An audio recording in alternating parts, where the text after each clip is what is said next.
ಇದೇ ಮೊದಲ ಬಾರಿಗೆ ಟಾಕ್ಸಿಕ್ ಸಿನಿಮಾದ ಬಗ್ಗೆ ನಟಿ ಕಿಯಾರಾ ಅವರು ಮನಸ್ಸು ಬಿಚ್ಚಿ ಮಾತಾಡಿದ್ದಾರೆ. ಟಾಕ್ಸಿಕ್ ಸಿನಿಮಾ ನೀವ್ ಅಂದುಕೊಂಡಂತೆ ಅಲ್ವೇ ಅಲ್ಲ. ನಾನು ಸಿನಿಮಾದ ಕತೆ ಕೇಳಿದಾಗ ಹೀಗೂ ಇರುತ್ತಾ? ನನ್ನ ಆಲೋಚನೆಗೂ ಸಿನಿಮಾದ ಕತೆಗೂ ಬಹಳ ವ್ಯತ್ಯಾಸನ ನಾನು ನೋಡಿದೆ. ಸೊ ನೀವು ಕೂಡ ಈ ಸಿನಿಮಾವನ್ನ ನೋಡ್ಕೊಂಡು ಆಚೆ ಬಂದ್ರೆ ಭಾವನಾತ್ಮಕವಾಗಿ ಹೊರಗೆ ಬರ್ತೀರಾ ಅನ್ನೋದ್ರ ಮೂಲಕ ಟಾಕ್ಸಿಕ್ ಬಗ್ಗೆ ಏನು ನೆಗೆಟಿವ್ ಟಾಕ್ಸ್ ಇತ್ತು, ಟ್ರೋಲ್ಸ್ ಇತ್ತು, ಅದಕ್ಕೆ ಫುಲ್ ಸ್ಟಾಪ್ ಅನ್ನ ಕಿಯಾರಾ ಅವರು ಕೊಟ್ಟಿದ್ದಾರೆ. ಈ ಸಿನಿಮಾದಲ್ಲಿ ಕಿಯಾರಾ ಅವರು ನಾಟ್ಯ ಅನ್ನುವಂತಹ ಪಾತ್ರವನ್ನ ಮಾಡ್ತಾ ಇದ್ದಾರೆ.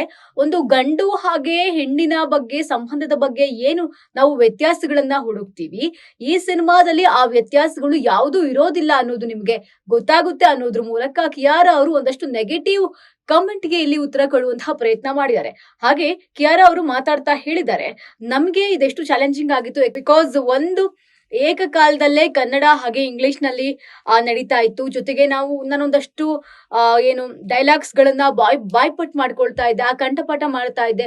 ಸೊ ಅದು ನನಗೆ ಇಲ್ಲಿ ವರ್ಕ್ ಆಯ್ತು. ಕೆಲವೊಂದಷ್ಟು ಚಾಲೆಂಜಸ್ ಗಳನ್ನ ನಾವು ಎದುರಿಸ್ತೀವಿ, ಸೆಟಲ್ ಆಗಿರಬಹುದು, ಜೊತೆಗೆ ಶೂಟಿಂಗ್ ಟೈಮ್ ನಲ್ಲಿ ಆಗಿರಬಹುದು, ಒಂದಷ್ಟು ಒಂದು ಆಕ್ಟಿಂಗ್ ಸ್ಕಿಲ್ಸ್ ನ ನಾನು ಡೆವಲಪ್ಮೆಂಟ್ ಮಾಡ್ಕೊಂಡಿದ್ದೀನಿ. ಒಂದು ಎಮೋಷನಲಿ ಈ ಸಿನಿಮಾ ನನಗೆ ಬಹಳ ಕನೆಕ್ಟ್ ಆಗಿದೆ ಅಂತ ಕಿಯಾರಾ ಅವರು ಟಾಕ್ಸಿಕ್ ಬಗ್ಗೆ ಮಾತಾಡಿದ್ದಾರೆ. ಜೊತೆಗೆ ಟಾಕ್ಸಿಕ್ ಬಿಡುಗಡೆ ಯಾವಾಗ ಅಂತ ಕೇಳಿದಾಗ್ಲೂ ಕೂಡ ಅವರು ಸ್ಮೈಲ್ ಅನ್ನ ಮಾಡಿದ್ದಾರೆ.